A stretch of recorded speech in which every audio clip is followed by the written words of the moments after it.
Salam alaikum, Jalal Hajjaji, communication, Rabat. Alors aujourd'hui, le 25/4 2014, j'ai pris un café à l'Agdal où je suis sorti où j'ai quitté ce café vers 11h30 ou 23h30 du soir. Alors ben, il y a deux policiers en civil, Waqfin, Houdour, respect, hiba. Je leur ai dit bonsoir, salam alaikum, سلمت عليهم وزدت pour respect. دعيت معاهم في خاطري pour que Dieu les aide في هذه القضية هذه parce que كاين apparemment تعليمات سامية pour المحاربة الظاهرة التشرميل هنايا في المغرب، الظاهرة اللي ولات متفشية منذ قليل. ف وزدت شي شويه طلعت للفوق بو بروندر ان تاكسي باش ندخل لدارنا، فبانوا لي دي موتار افيك دي ستافيت دو بوليس، تقريبا شي 3 ديال الستافيتات، واحد لي 4 موطو. عجبني الحال باسكو لا بوليس elle dit je suis là, nous sommes là pour vous protéger vos citoyens. Alors كاين واحد الفكره الله يعطيكم السر. Permettez-moi, c'est un avis personnel, ça n'engage que moi, en toute humilité, en toute modestie. Donc, c'est juste un avis personnel. شحال ما تيقول لي البوليس ولاد الحرام ولاد هذا ما يسواوش، نقول لك ماشي كلهم. كاين بوليس ولاد الناس وبزاف منهم، و vous devez être fier de votre police. Pourquoi? Parce que وكان ما كانش لا بوليس، كان ما كانوش الميليتير، وكان ما كانوش الجندرمي رويال، اقسم بالله ما تقدر تخرج من داركم لا بالنهار لا بالليل. دونك يفو دير ميرسي على بوليس. انت براسك ولا انت براسك اللي تسمعني ولا تسمعيني فيك دي ديفو اي دي كاليتي. الوغ لو كور دو بوليس également، الميليتير، l'armée, le corps de sécurité en général. D'accord. Donc merci moi personnellement je dis merci à la police. Salut dire la police. Bien.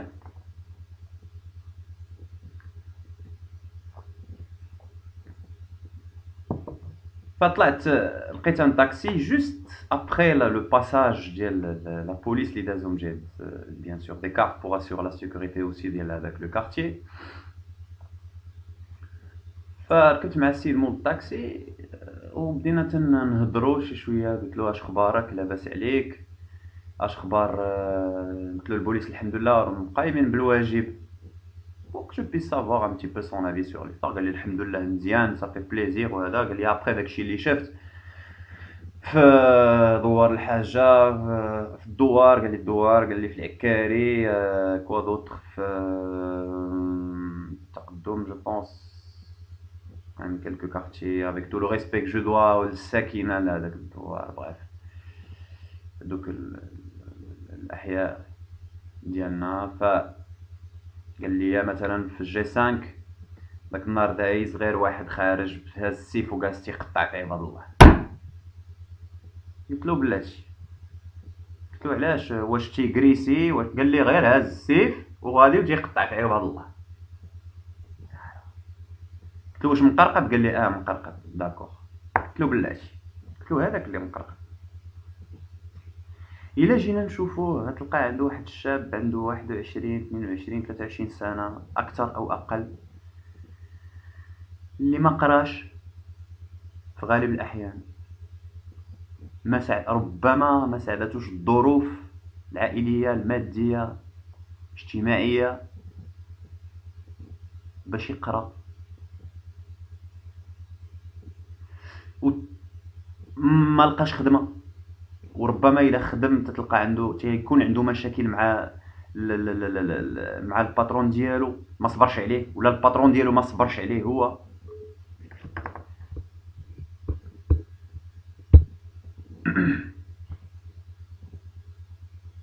ما عنده حتى ريال في جيبو، وتا الا خدم غيتقاضى واحد 700 درهم في الشهر ولا 1000 ولا 1200 درهم في الشهر. هذيك قضيه السميك سي خرافات، هنا اشاعات.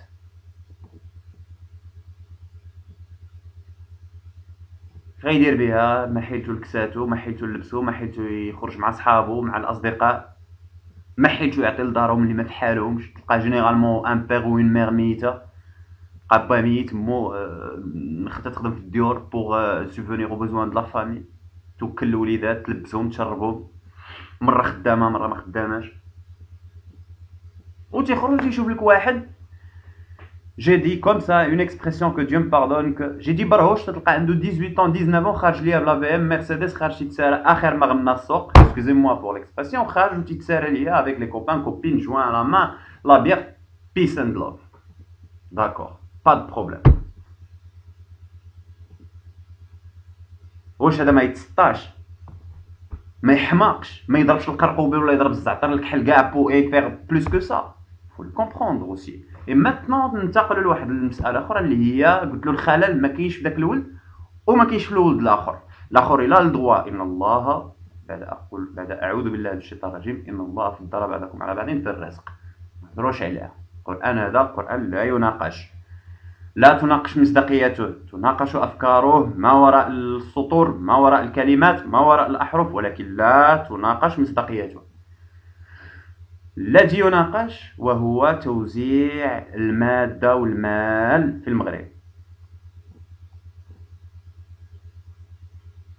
ماشي غير في المغرب، دايوغ في عدة بلدان، ولكن أنا تنهضر على بلادي الحبيبة المغرب كو جيم طو، تندافع عليها براسي عالي فين ما مشيت في هذا العالم هذا. بون حتى تلقى واحد علاش قلت ليه هكا، قلت لهاد مول الطاكسي هذا هو رجل مسن، يكون عنده تقريبا شي 60 سنة تقريبا ولا 60 تقريبا.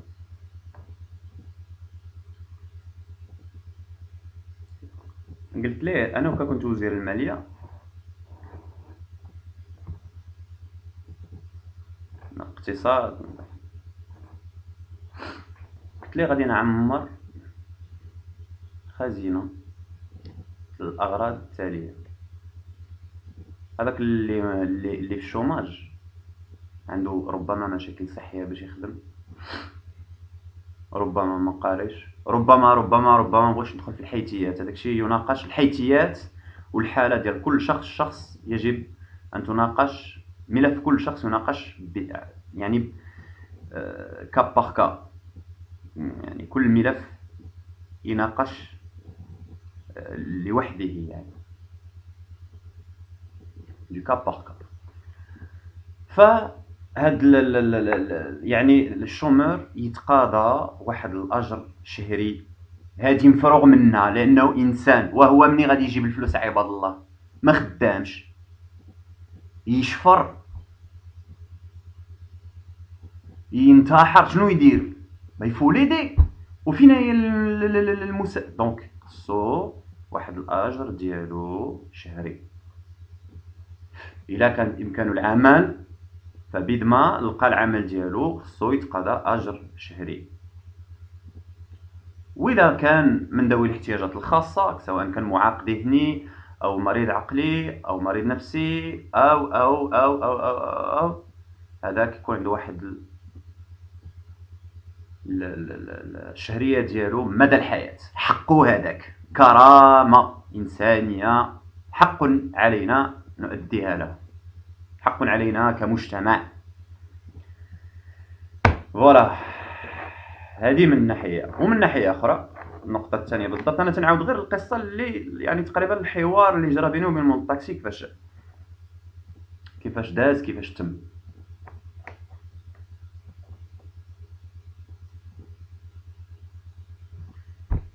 وهذاك السيد اللي تيتقاضى اجر ديال 3000 درهم في الشهر غنطلع عليه الخلصه ديالو انا ل 8000 10000 درهم في الشهر. وهذاك اللي تيتقاضى حتى 30000 50000 في الشهر غنهبط عليه حتى ل 20000 ولا 25000 درهم في الشهر، اعتبارا على انه درس وحفى راسو ويمكن شيب راسو في القرايه ودار وطلع ودوز وخدم. راه كاين اعتبارات اخرى من غير الماده باش تنحكموا على الامور وباش نعطيو التقدير ديال كل انسان ولو اننا كنا سواسيه.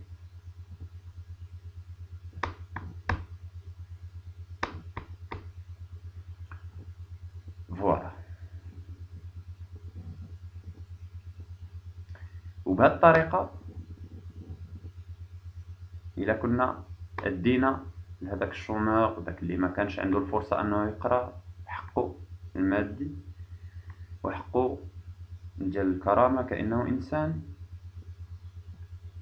وهذاك السيد اللي ما خليناش يربح أموال طائلة ولا كان تيربح مثلا 50 مليون تيدخلها مثلا عنده عمارة 50 مليون نحيدولو 20 نديروها في الخزينة واللي غادي توز، وهذاك والآخر تا هو 20 من هنا 20 من هنا 20 من هنا، وجمعنا ووزعنا المسائل ما بين التجهيزات البنية التحتية ديال البلاد وما بين التعليم. تنسطر على هاد النقطة هادي ديال التعليم، بقينا واحلين فيها الرتبة جو نسي با كومبيان، جو مون فو انا مون دون سانتيريس با حنايا للعالم مع احتراماتنا وحبنا للعالم. حنا خصنا بلادنا المغرب تزيد لقدام، العربية تعرفت المستوى ديال التعليم ديالنا خصو يطلع. فوالا او راه المغاربة حنا التاريخ ديالنا راه المغاربة، راه المغرب راه كاين شي علماء عندنا راه تبارك الله وصل على النبي، تبارك الله. عندنا العلماء في كل شيء الحمد لله. جيتي في الدين عندنا علماء، جيتي في السياسة عندنا علماء، جيتي في العلم عندنا علماء، جيتي في الطب عندنا من أكابر العلماء، جيتي في الشفرة عندنا ما كاين غير الفنانة في الشفرة، جيتي في الفن عندنا العلماء، جيتي في عندنا العلماء. دونك هذه بلاد العلم والعلماء من قديم الزمان. ثانوية جامعة القرويين أول جامعة في العالم تدل على ذلك. أول صيدلية في العالم كانت في المغرب. شكون اللي صنع السكر؟ أول سكر طوبة السكر تصنعت في العالم المغرب. أول. دونك حنا الأولين. علاش تنشوفوا راسنا في هذه الرتب المتأخرة؟ أنا سياسي رضى على راسي نشوف بلادي تترجع للور بهذه الطريقة هذه ونبقى ساكت وندخل منين فوالا. هذه نقطة أخرى عاوتاني كنا تنهضروا مع هذا السيد هذا السائق ديال الطاكسي، قلت ليه أنا ما بغيتش ندخل للسياسة، وهذا لا تعتبر هذا التدخل ديالي لا يعتبر يعني كمقدمة في حياتي السياسية لعدة أسباب، ولكن قلت ليه مع كل احتراماتي لبعض السياسيين، لكل السياسيين على اعتبار أنهم إنسان، والبعض السياسيين لأنني تنقدرهم كأشخاص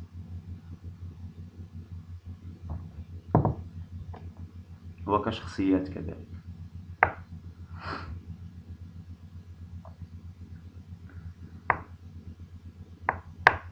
بيان قلنا انا كسياسي علاش غادي نرضى بلا نمشي تراجم، علاش غادي نرضى على راسي طق بلادي ترجع للور في الحملة الانتخابية. سوف أفعل لكم ومن هنا سوف أعمل لكم ومن هذا المنبر سوف بتحبوا من حبيبكم الله. ومن بعد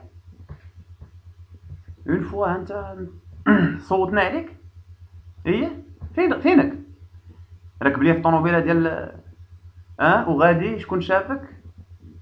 ما بقاتش سوف كنا.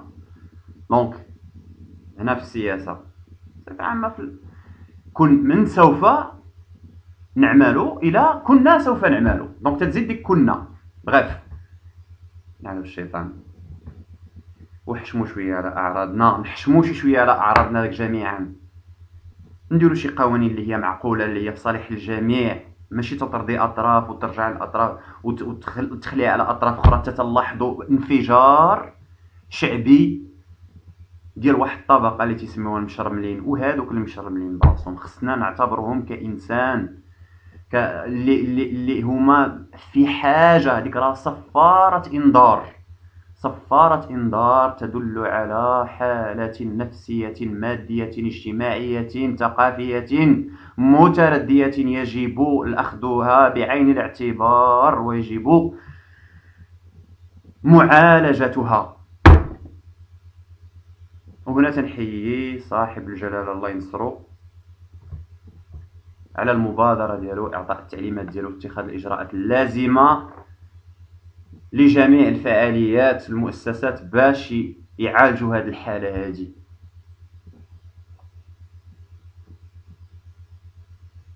ويد واحدة لا تصفق. فالله يجزيكم بخير. من هذا المنبر اسمحوا لي على الإطالة.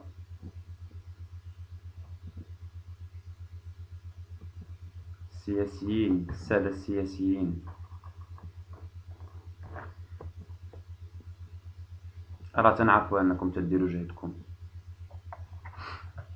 وتفرض عليكم هذاك النظام اللي غاديين به بعد الإخوان دون لو سونس عام.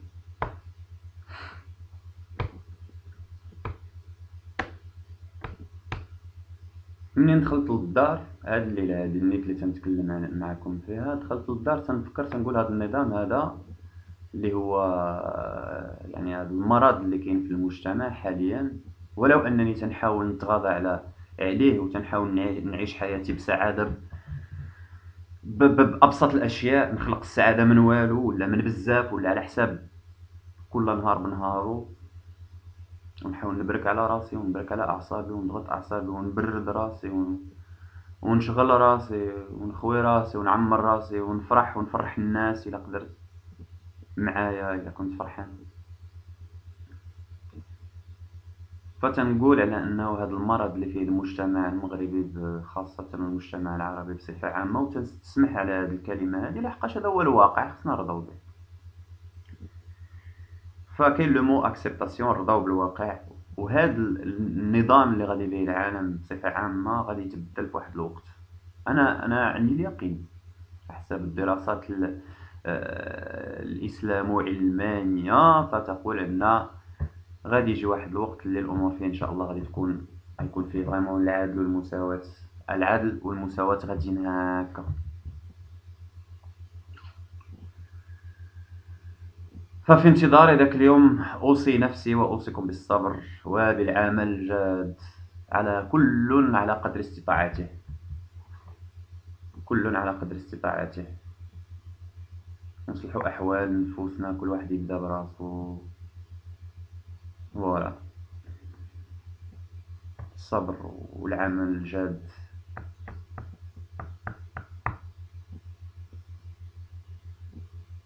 فوالا، الصبر والعمل الجاد والعمل المعقول والعقلاني. إخواني أخواتي، شكرا لكم، اسمحوا لي على الإطالة، وحياة سعيدة إن شاء الله. السلام عليكم.